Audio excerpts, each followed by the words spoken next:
Hello, friends, and welcome back to Heartscapes, where we are learning the system of Reiki at the intersection of self reflection, spiritual practice, and social action.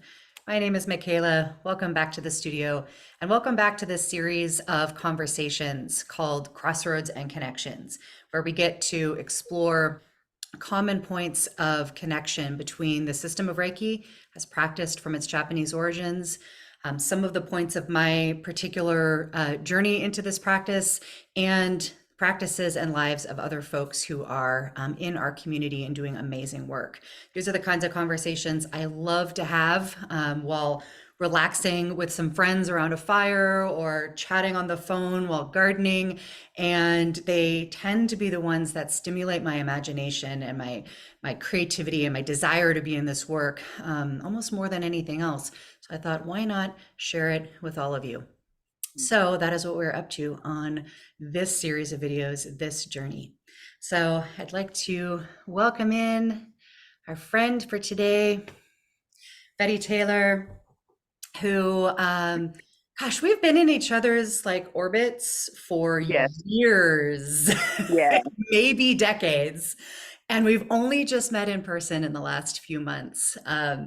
And I love the serendipitous nature of that. You know, we have a really dear friend in common. And we've just been kind of circling around similar points of interest in life path until, you know, we get to spend some really amazing time together. So folks, I'd love to introduce Betty. One of the first things that I learned about you is your love of the land and your endeavor with your partner to cultivate a piece of land in Arizona and to create a homestead, to create an oasis, to really work with the land over time in a place that's very challenging to work with the land, and to create a space that is life-giving, not only in the growing of food, but also in the growth of community and connection. And that just spoke to my heart. And you know, really was that point of curiosity that that I had and that we started talking about. So I'd love to just invite you to maybe start there, to talk a little bit about your vision for your life there, and then what it is that you're bringing out of that time of incubation into the world.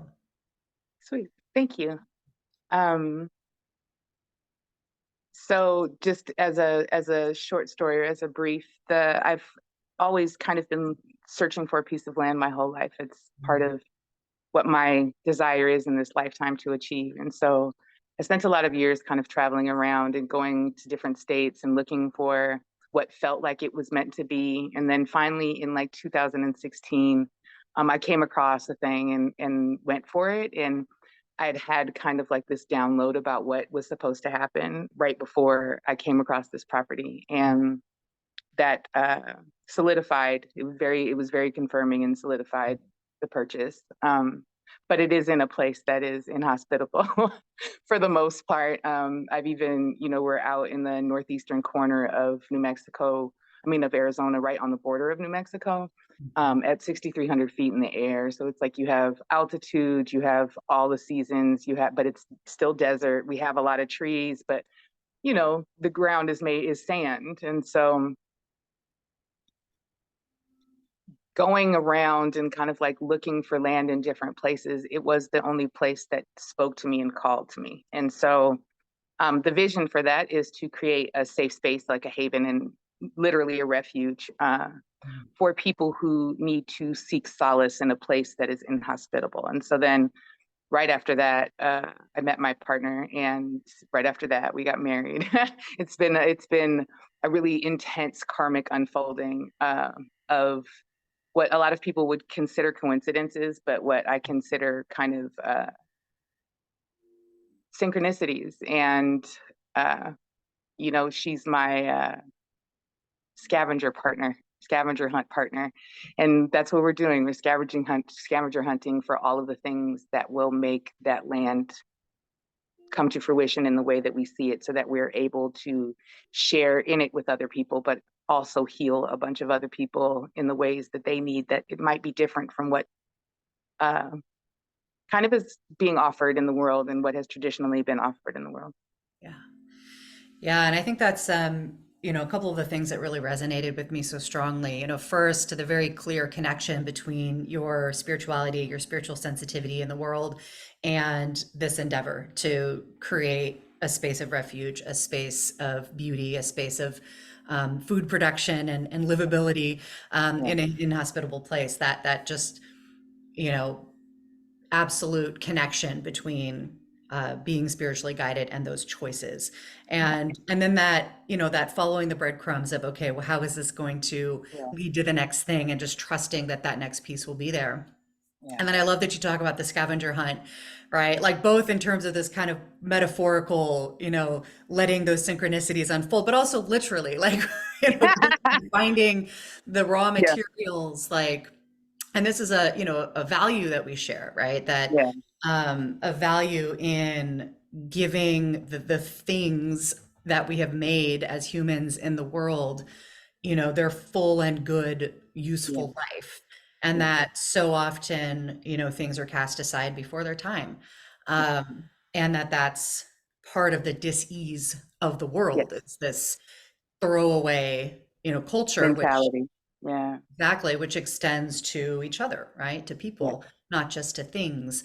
And so that, connection between the spiritual scavenger hunt and the literal reclaiming of things that have been thrown away, most putting them to good purpose, in the world, and then letting that, subtly shift our mindset around the disposability of anything, right? yeah, People, life, resources of any kind, just really resonated with me in all of our conversations. So, yeah, I love yeah. Like it's really interesting because even and there's like too much information or like too many, like my head is full of synchronicities at all times because the way that we kind of function is like following, like look how this connects to this, how this connects to this. And I think that people a lot of times by no fault of their own, just the state of the consciousness that they're in or the things that they've been exposed to, or a lot of people just don't know because it's just like not a part of their upbringing and then not a part of their world. Like they've never been tripped into a thing to all of a sudden discover that like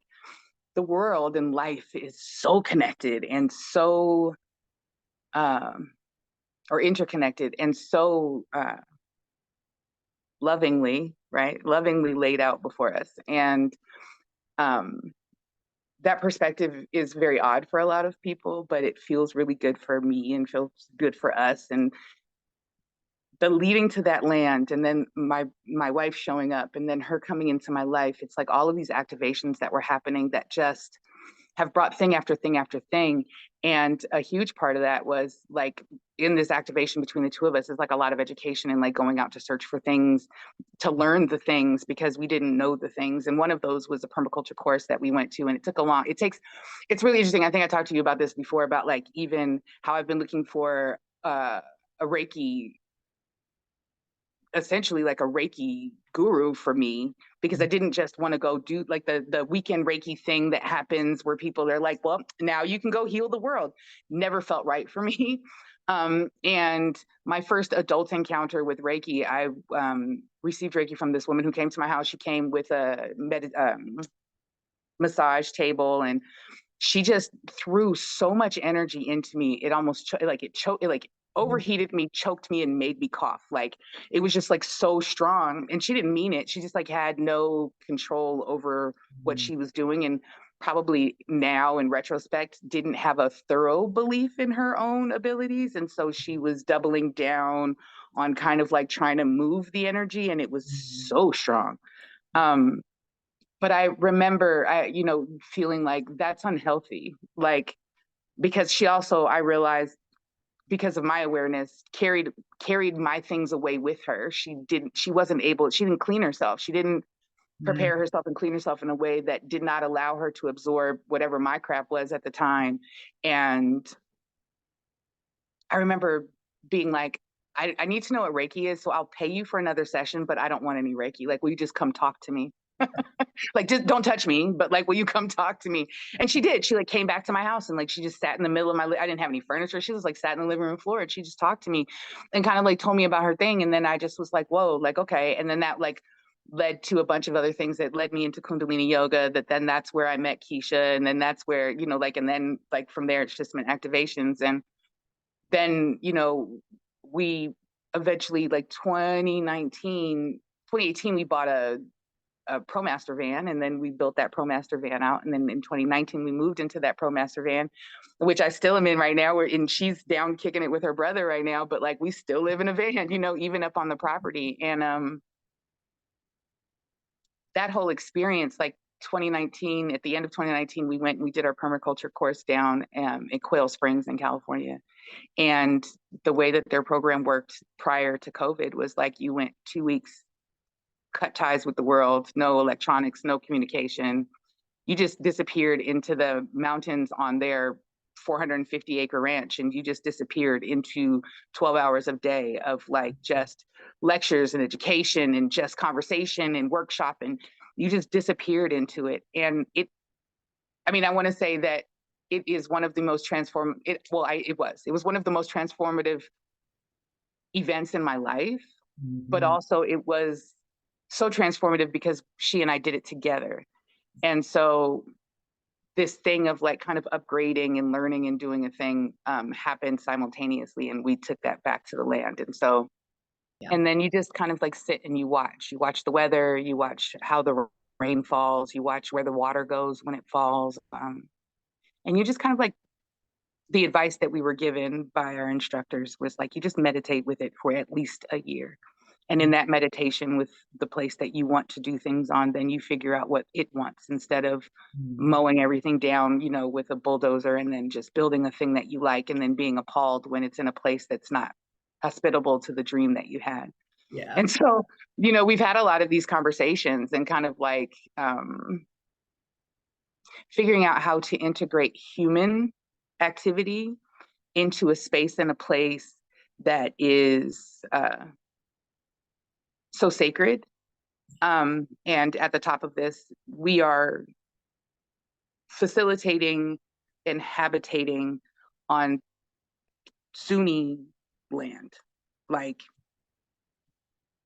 they're still there, they still exist, they're still moving around, they still function and thrive, and we're kind of cohabitating in the midst of, their shit. So for us, a part of that dream is to eventually, whatever it is that we create, have it be something that's created in a way that helps, serves, is of service to them as a community, if they want it, because I'm not going to be like, well, I'm doing it for them. So, you know what I mean? Because they might not want it. So it's just like, that's a thought that is in our head, which is to do a thing that benefits others in a way that helps people kind of survive and do a thing. I mean, like at the moment, I had a cat tell me at a gas station one day, he was like, why do you live over there? Like the wind blows too much and it's really hard to live down there. And I was like, well, that's where I was told to go. Yeah. I mean, that experience of being so strongly guided and like guided to this place that, you've used the word inhospitable, and trusting that, right? And trusting your own capacity and saying, well, I guess I need to meet this challenge. I guess I need to learn what I need to know, because I don't know how to turn this into a refuge right now, but I believe that it's possible. And so let me follow what I need to do. And, where you landed, part of what I'm hearing you say is as the land as teacher, right? Which is part of how permaculture, philosophically operates, that we don't know more than the earth how to run the cycles of life. Like we don't know more than the cycles. Well, not right? only just the earth, right? We don't know more than the people who have been here living with Exactly. the land way longer than any of us. Not just like Native Americans, but like indigenous Mexicans and, indigenous people all over the planet, because that's all permaculture is. It's like, in actuality, it's like a scalping of all of these very indigenous practices and then like lumping it together and then putting a name on it and Exactly. offering it as a new science. But it's not a new science. It's what people have done for thousands of years. They got us all here in the first place. Exactly. And that interconnection of the land and the people who most intimately know that land, as our greatest teachers, and, you know, really as the container of what we're supposed to be doing as humans. Right. It's such a powerful and humbling place to start. And, um, in some ways, it makes it much harder, I would imagine, right? Because, like you say, like clear cutting it and coming in and imposing, technology into a Yeah. space, has a certain way of being easier. But on the other hand, in the long run, it's much harder because it's not going to succeed, right? It's going to require so much more input Yeah. over the long term. And so that spiritual sensitivity to be just kind of in a call and response with the land, with the people who know the land, and work with that rather than imposing is, again, philosophically something that we all need to integrate into our life better, whether or not we're cultivating a homestead or a garden. Right. Yeah, Yeah. like there's this really interesting thing that has happened. So we went into COVID in 2020, in the beginning of 2020 in March. And in February of 2020, like at this time we were living in the van. I was still working, but like I had a really like cush schedule where I worked a few days and then I was off for long periods of time. In Las Vegas, right? So like that's a 7-hour drive between home and Vegas. And so I was commuting. So since we have the van and we have like an old beat up trailer on the property that we like made habitable, Key would stay home and I would go to work for my 4 or 5 days and then I would come home and then we, work for 10 days and then I would go back. And this was like my commute into COVID, like before COVID and then into COVID. And then uh COVID hit and like I eventually at the end of 2020 quit my job. Like I just was like, I'm not doing this. And it was, a lot of factors, but we just sat on that land and did work on that land for the next 2 years in a way that like if COVID would have never happened, we would have never been able to do. And there is a really interesting thing because, I mean, like we're not out there by ourselves. We have 37 acres, but so do a bunch of other people who have 37 acres, around us. But excuse me, there is a subtlety again in those synchronicities of just like kind of sitting and watching. I'm by nature, I'm a watcher,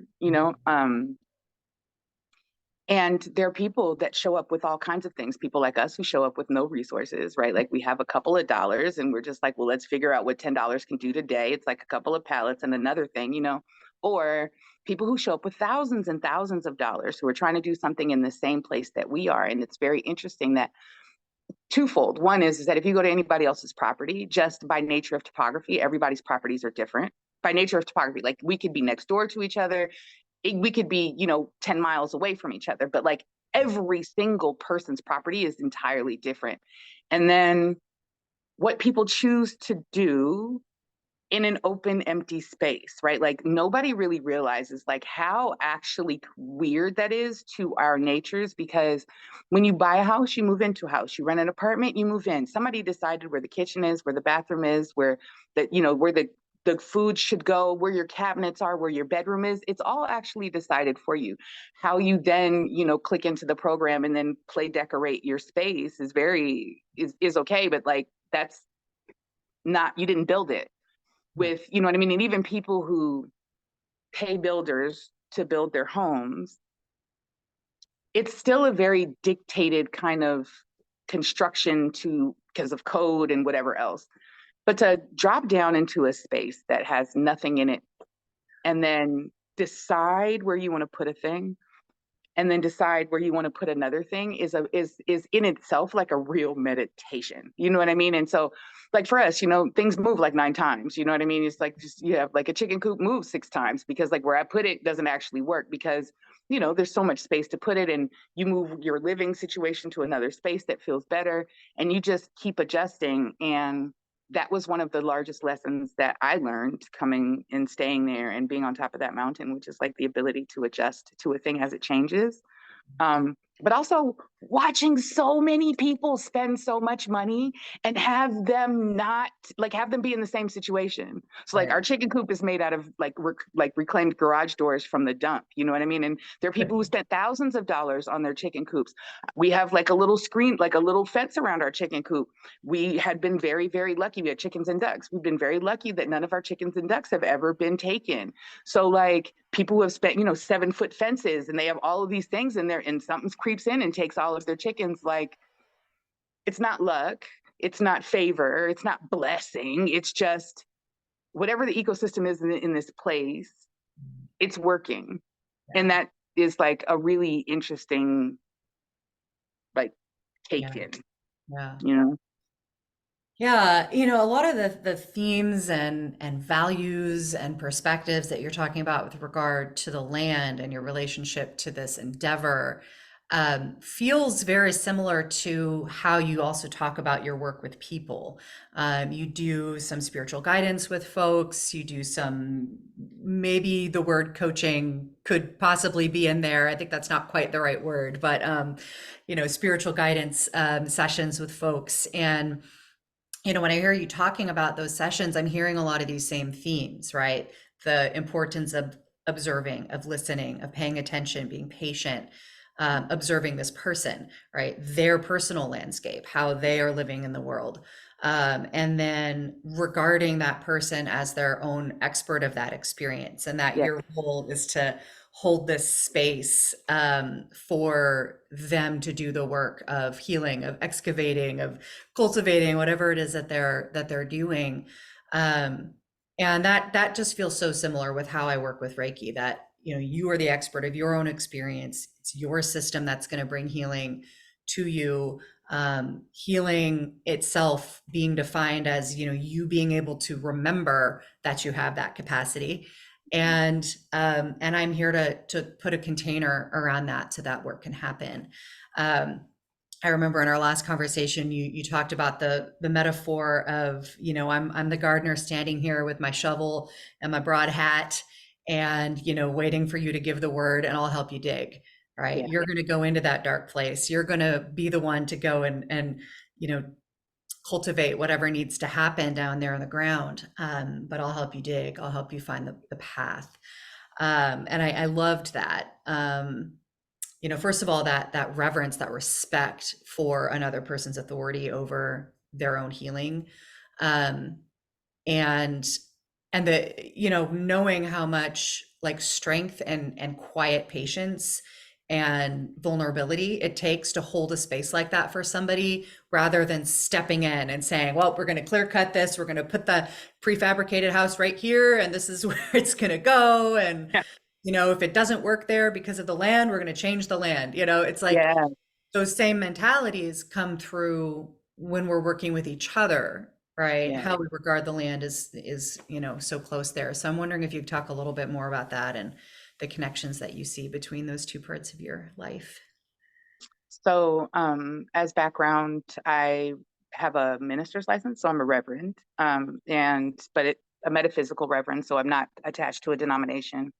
And in that, uh, like, I have been doing this thing, which is like holding space for people for most of my life, and didn't realize like it was a thing that I should be doing as my work until some years ago. I had a friend. I was a pharmacy technician for 22 years, and we'd be having these conversations because I worked in a clean room, and so like you'd be in there and you're in this kind of separate space, and people would come in and they would just tell me like these are all the things, and then I would sit and I would help them work through whatever it was to get to an answer. And this is my opinion, like this is my advice for what you do. And I had somebody come in one day and be like, are you making people pay for this? And I was like, no. And he was like, you just do this? And I was like, oh, like, yeah. You know what I mean? Like, let me sit with you and talk to you and figure out ways with you to help you work on your life, because for me, uh,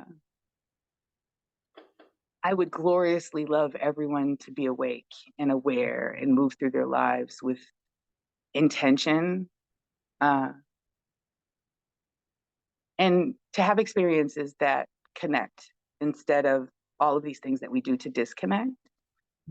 So at present, I don't really have a name for what I'm doing, because it is coaching, but also it's like somebody asked me the other day, well, what do you do? And I said, well, like I'm a metaphysical accountability practitioner. He was I like that. like, what is that? And I was like, man, I don't even really know. You know what I'm saying? it's just a thing I do. You know what I mean? Which is like, I just come and sit in your life for a little while, and you complain about things, and then I sit and I watch. And by my nature, I point out the things, or you know, offer my opinion, and then you move forward or not. I think part of what we were talking about last week was this thing of, when you are in healing practices, whatever those healing practices are, and you have an ability, whatever that ability is, you have the want to haul everybody with you. And I said that thing about like, healers carry backpacks full of gurneys, and you Right. just want to throw everybody on a gurney and just be like, I got you, like, let's go, let's go, let's go. And that's not actually possible. That's a huge lesson I think we talked about before, which is like being more here and allowing people their own space, because I used to get really frustrated, because I'd be like, not that you have to listen to me, but you have to do something.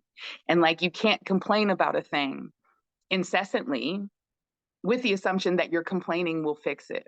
Right. And then there's like, that's so many levels. Like, that's, manifestation. You're manifesting your own misery because you just repeat it like a mantra. There's that. But then also, like, if you're in the mindset that like these things are so this way, that mindset takes you with it. And so just like a lot of that. So the accountability part is like kind of like being a parrot on someone's shoulder and just being like, hey, like, bring it back to center, bring it back to center, bring it back to center, because you're kind of getting lost. And whatever you get lost in, people get lost in all kind of things, the narratives in their heads, the circumstance of their lives. A lot of people, I mean, all of us, right? Like, I'm not therapy, I'm a counselor. Everyone should seek therapy. You know what I mean? There's different therapies for everyone, but everyone should seek therapy.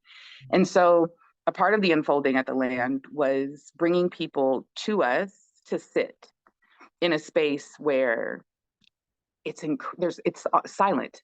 Like, we're miles away from everyone, down miles of dirt road, and it's silent. And so on clear days, when the barometric pressure is doing a thing, then you can hear a truck driving 5 miles away. Yeah. But other than that, it's silent unless someone's, working on their house or doing a thing. And then we exist in silence, right? Like, so we don't have generators. A lot of people have, like, there's all these things that are like automations that people need and want in their lives, but they don't realize kind of the havoc that it wreaks on their body and their person. And so, we have solar, we burn a wood stove. Like, there's these things that allow us to exist in a really intense level of silence, that I think, is healing in and of itself. And then we bring people in. We've had, people come in and um, sit down for a day, and we've been doing a bunch of things, and we get them ready to like sit down and kind of have an intense container put around them so that they can dig into the things that affect them and dig into the things in a way that they've never considered. So the work that I've done, is with veterans, people with PTSD, and we do assisted counseling. And so it's like digging into where their mental state is, because PTSD lives in the mind and the body, but a lot of people only are able to address the mind and then find frustration because they haven't also addressed the body. And between the two of us, we're kind of like a set of bookends. It's, we do this triad energy thing, where we kind of just sit with a person and are able to like draw out of them a lot of things that they don't even know that are in there. And then, you know, hold it and then bury it in the land so that the land can heal it, and so that you don't have to take it with you. It can live somewhere else. It lives here and then is transformed and then becomes healing energy for the next person who comes in. And in that kind of like healing and cohabitation with our space, I found that people are able to release things that they never even knew were there. And also people who've never sought spirituality in the least, people who actually have all been raised in religion and then completely turned away from religion because of all of the terrible energetic interactions they feel that they've had, that they feel that they've ingested and taken with them. And then, you know, it's like helping them kind of see God in the small things. Like, oh, we were having that really juicy part conversation about like leaves, you know, about the leaves of the ginkgo tree and how amazing the ginkgo tree leaves are. And then like how I carry this ginkgo leaf around for days because it feels like soft leather and it just is like this really beautiful thing. And then realizing like ginkgos have a distinct leaf and they are the only tree, like when you Google it, it's like the only tree that has that leaf. And then you have to like think about that, right? Like, how are you one tree that has this leaf, but like you everywhere? You know what I mean? Like, Right, what right. is that? You know? Yeah. Yeah, I think that was when you were sharing that, we were talking about how the world is like nothing but miracles. And it's like Yeah, everything is so miraculous that we get tricked into finding it ordinary. yeah, And then that's kind of delightful also that like we're surrounded by miracles. We regard the miraculous as uh, ordinary life. yeah. And Like, how lucky are we? right. And then at the same time, we need those moments like just totally geeking out over a ginkgo leaf, right? And just becoming aware in that moment of its uniqueness and the, 10,000 things that needed to happen in evolution for this thing to exist, or to observe that you can take, trauma that's bound up in the body and you can somehow give it to the earth and she's going to bioremediate it back into something that's life-giving, Mm, and that that's not just metaphoric, that yeah, that literally happens all the time yeah, in the actual earth all the yeah, time, yeah. right? And back to, the earth and those who are in deep relationship with the earth as our best teachers, like to know that you can do that, that you can Yeah. give your pain, to this larger part of the interconnected web of life. And it will not only be less of a burden for you, but it will become something that is life-giving for something else. And that can seem like, when we think about that in terms of emotions or in terms of traumas, that can feel like, well, that's just metaphoric, or that's just, too woo-woo or whatever it is. But it's like, but if you watch what happens in the actual world, Yes. right, you will see this happening. And if you choose to sit in silence, to be in a space that scrubs the distractions Yeah. from your awareness and sit with your feelings, you will observe this process of the earth working with you as a partner, as a teacher, as a healer, to put those things you've been attached to back into service in the world, because that's how the world works. I was going to say that. I was like, the thing is that the requirement that is that when you start to experience happiness, you're required to put that happiness back into the ecosystem. Yeah, straight up. Yeah, yeah. Yeah, yeah. It's like it's Um, oh, sorry, go ahead. you- No, I was just going to say it's like a really interesting thing because in that, um, the thought that popped as you were saying that was like this discovery. I'm also a student of Maurice Fernandez in his astrology program, and he is an amazing human being. And he has like he enlightened me to the process, like to this thought process around consciousness. And you know, I would, with that same like kind of like gurney analogy, would be moving through the world as if everybody could do this thing. And the thing is like everybody is kind of like moving around in their own level of consciousness. Everybody has the ability to move forward and to kind of investigate and do a thing, but not everybody has the want or the yearning to. And that's okay, right? Like that's just the way this game is being played, you know. But in those levels of consciousness, you know, when you start to, and if you are able to sit, if you're able to sit, right? Because a lot of people aren't even able to sit. Like a lot of people can't even just go into the woods. Like I have a friend who loves scary movies, and she's always like, you need to watch these scary movies. And I was like, I hike in the back country by myself all the time. I'm not watching that. Do you know what I mean? Like I'm always alone in the woods. Like, you know, I mean, this is before I met Key, but like before we got married, because then we're together alone in the woods. You know what I'm right, saying? But right. I'm always alone in the woods, like laying on a rock and staring at the sky. I don't want to think about Jason Voorhees. Like you got me messed up. So a lot of people are not, that is just like not their focus. That's not their want. That's not their cycle in this lifetime. And that's okay too. You know what I mean? But for those who are able, like it's a responsibility. Like you are almost required, if you are able, to experience and go forward and go towards, because it's a gift. Being able to sit under a tree and listen to the wind blow and like listen to the leaves move and the flapping of a bird's wings, that's a gift. Like being actually able to sit down and digest that or register that or tune into that, it's a gift. And sorry, it's amazing. You know? Yeah, I mean, yes, a gift, and I love that you also identify it as as a responsibility, and it makes me think about the metaphor that you used a moment ago about the backpack full of gurneys, right? And Yeah. like, the responsibility of somebody who, you know, as you and I both have, that takes on a role of guiding other people to or through such experiences. And that metaphor is so helpful because, as a recovering codependent, I know all too well the impulse to fix everybody else's life and to, believe that I can, Yeah. firstly.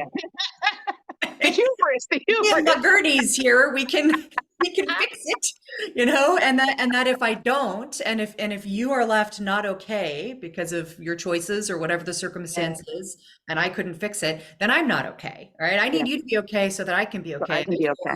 I need to pile you up on this gurney and I need to drag you along with me, right? Yeah. And so there's that extreme. And I know from my personal life as, codependent, recovering from that, how profoundly not only ineffective, but painful and disrespectful to other people that is, right? To first of all think that I can fix you by force of will and skill, right?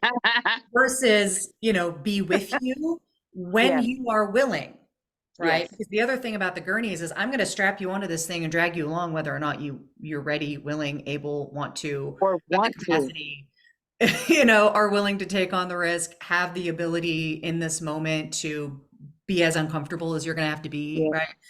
Um, so, that really, like, where that has shown up as a lesson for me in my Reiki practice around the concept of non-attachment, that, I have worked a lot with releasing my attachment to you coming along, right? Versus I'm going to hold the space for you to come along and I'm not attached to your choice.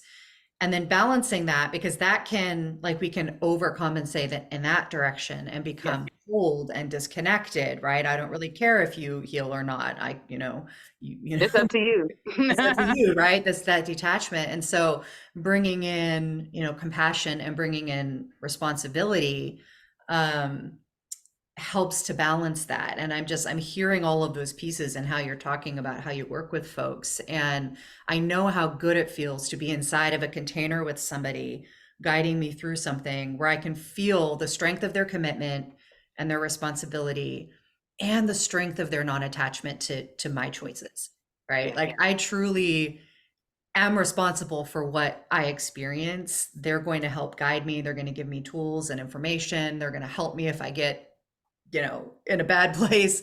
Um, but they're not gripping on to the outcome, Yeah. on my behalf, because it can feel on the one hand, um, there can be a relief in that. Oh, I can just rest into your taking responsibility. Yeah. But then it can feel stifling, right? It can Yeah. constrict us.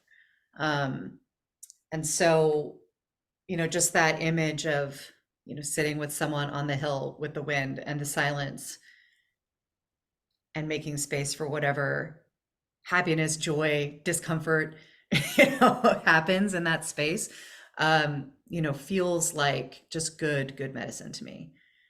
Yeah. I mean, let me have full disclosure, put out full disclosure. I also am not a passive practitioner. Do you know what I mean? Like I get like it's there's a special lane for the people who seek me, because I can be pushy and Yeah.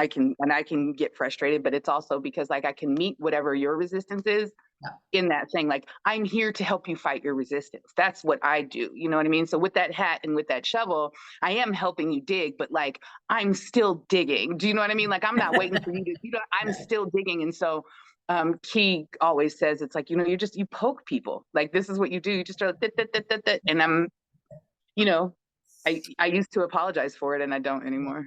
I love that. And I'm really glad you clarified that because, the two are not mutually exclusive, right? Because Yes, that's the expertise that you yes, bring, right? And so, like, yeah, I have an expertise in guiding certain sorts of meditations and doing certain types of hands-on work and doing certain forms of interventions, and yeah, that's an expertise that I can bring, and I can be very active in that, as you can be very active in your work, and um, you know, be operating again inside that person's own willingness and self-responsibility. absolutely. Right? And so it's like part of the expertise that I'm hearing you say you bring is an ability to prompt and Yeah, prod and create pressure and create some tension, some creative tension inside this space that, might be necessary for a person to shift, right?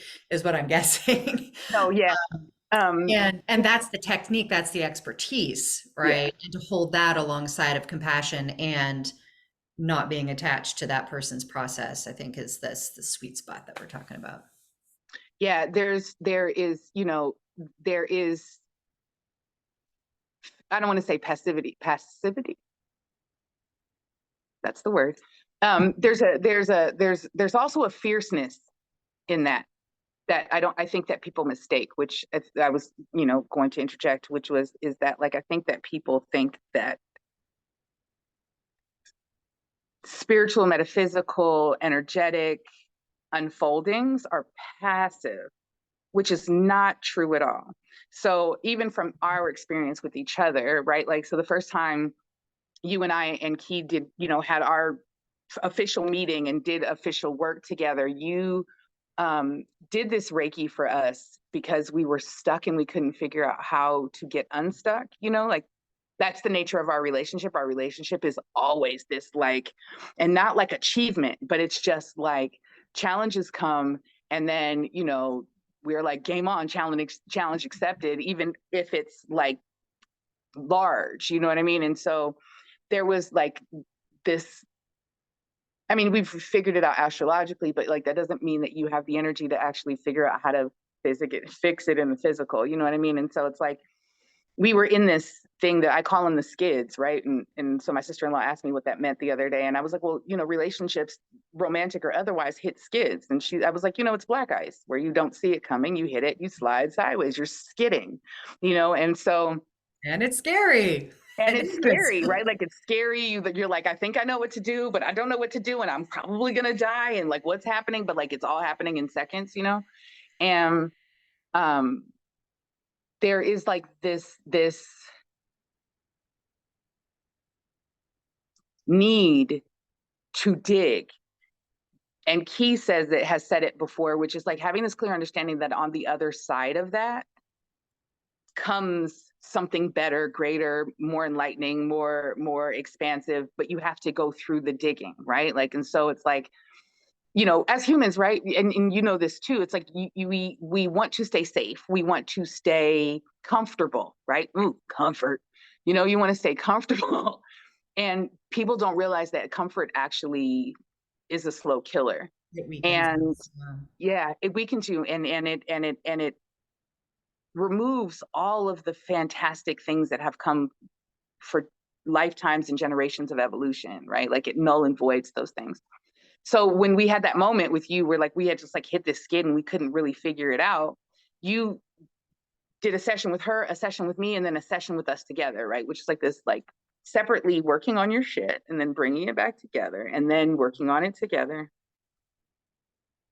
And it just moved the energy out of the way, right? So not magic, like, in a sense, in that thing where people are like, I can take this Michaela pill and everything will be okay. It's like, no, you still have to do the work, right? Like, Michaela can show up and she can do this work on you to help you move your things out of the way. But like, going to Michaela is not going to fix all of your crap, because what's going to happen, which we discovered after having the wonderment of your energy, is that not only does it move blockages out of the way, but that then allows the space for all the other crap that needs to come to the surface to have space to move to the surface. And so it was wondrous to us, you know what I mean? Because it's a modality that she and I both have always wanted to pursue. She'd done it a little bit before, but I could never find anyone who had a thorough foundation in it, who was interested in the evolution of it, who wanted to take it back and teach a person something from the beginning, so that, you know, from as far back as you could go, so that you had a thorough understanding of the thing that you were doing.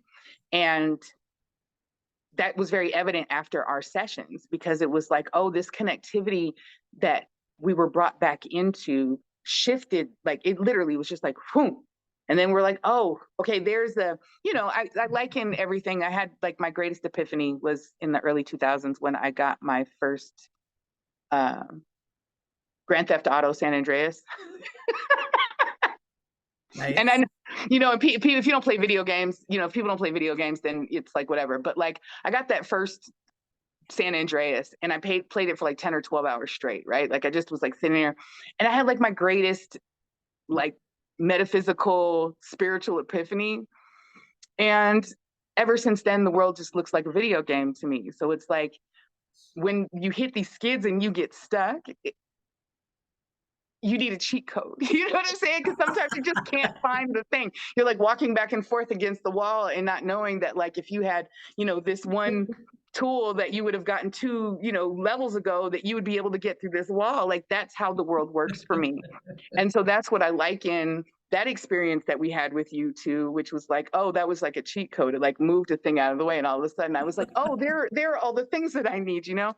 And then when you came up here and you came and sat with us when you were here again, we were at this really monumental moment. You know what I'm saying? Like some real stuff was happening. And then we like sat with you in the garden and, you know, like you did our Reiki separately, because I think that's another thing people need to realize, that like, even with the codependency, even with like being in relationship with somebody else, like the work is yours. The work is yours. And if you don't do your work, you can't show up, you can't fix, you can't heal, you can't help anybody else. And so you sat with us, and again, like cheat code. And then all of a sudden, like all of the things happened, you know, and then we were like, whoa, but like with like a really supreme awareness and gratitude for like receiving that cheat code in that moment and being able to then like dive in and do all the challenges to do all the things, you know. I absolutely, I'm so tickled that you're using not just the metaphor of Grand Theft Auto and the mechanics of video games, but like that is part of your worldview and how you then like can think about how to solve things. And I'm chuckling because on my table here is a stack of comic books, because I'm getting ready to do another video all about why this comic book in particular like is my version, right? This is like this, you know, as a 7-year-old, I started reading this. I still read this comic to this day. Like it absolutely formed my worldview, right? Yeah. Like I wanted Straight to up, be her when I grew up because she's a straight hero, up. right? Straight up. Like, But see, right? Like, and in that, right? Like knowing what your calling is and then being clear, even if you have to like run all over the place and do all of the things, you still were very, very clear. You know what I mean? exactly, Like exactly. underneath it all. Well, and Yeah, it's that's like dope. it's this you know, allowing ourselves to retain the things that inspire us and that allow us to see the miraculous in the world Yeah. all over the place, right? Because as children, you have generally more access to those moments of like, shit, this is amazing, you know? Yeah. And so to be able to retain that as adults, like that we're not meant to lose that, No, right? Like it's no. retain it and then to lay it alongside maturity and Yeah. alongside, okay, I can see this not, you know, literally, but I can see this as a guide because it came through some other human heart, right? And it was Yeah. delivered through their own creative process and their life's work. You know, I mean, the stories that these artists are writing now in their 70s are profound and very Yes. different from the stories they were writing, you know, in 1990. Oh, my bad. This one's from 86. 1986, you know?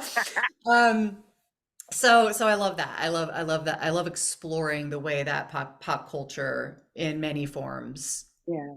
movies, I mean, comics, life movies, imitating like art, art inform us. imitating life. Yeah, yeah.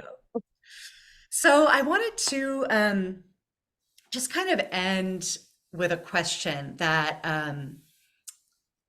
that's kind of on my mind, and I'm really curious what will come up for you. And this is on my mind because, well, first of all, I'd like to invite you and all of our listeners to celebrate Achieving the Impossible Day, which has just been declared on December 16th. This is the birthday of a YouTuber who I watch, who I talked to you about before when we were talking about homesteading. She's a homestead educator, and she's like one of the most inspirational people like that I'm currently aware of, in terms of how she weaves her own spirituality into her endeavors with the land and as a teacher.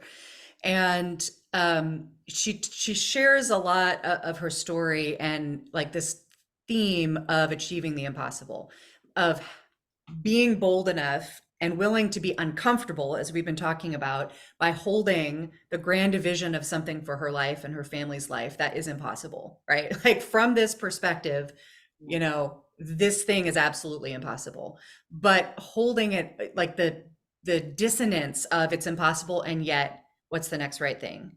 What's the next right thing? What's the next right thing? And then achieving it over time.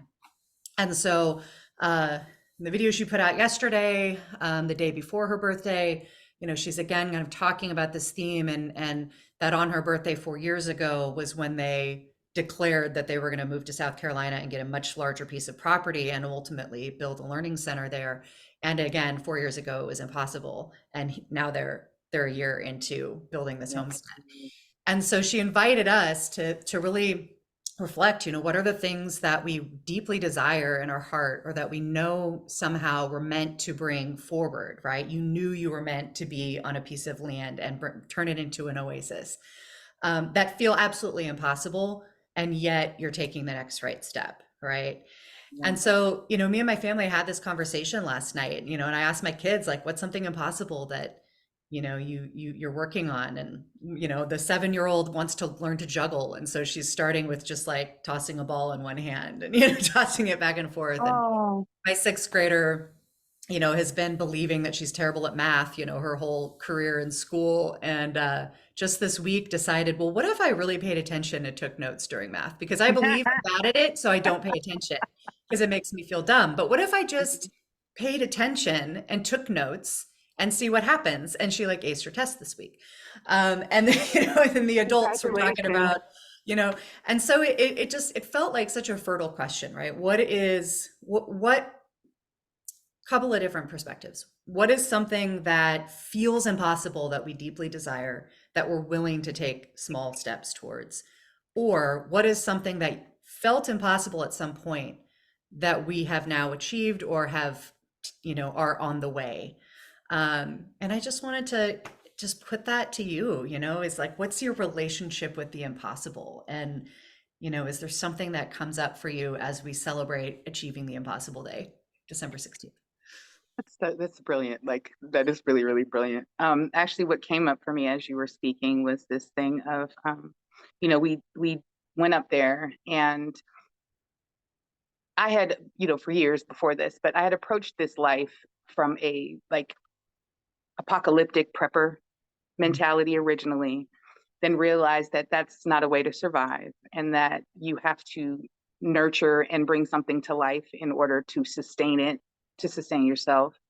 And then going from wanting to do that in solitude to realizing I had to do that in community, even though I had been told a thing, that I knew a thing was supposed to look like something, I still went in it energetically, wanting to do it from a place of kind of like trepidation and solitude, and then realizing that you need people. You can't just do a thing off on your own, build it, and then be like, the doors are open, everyone can come.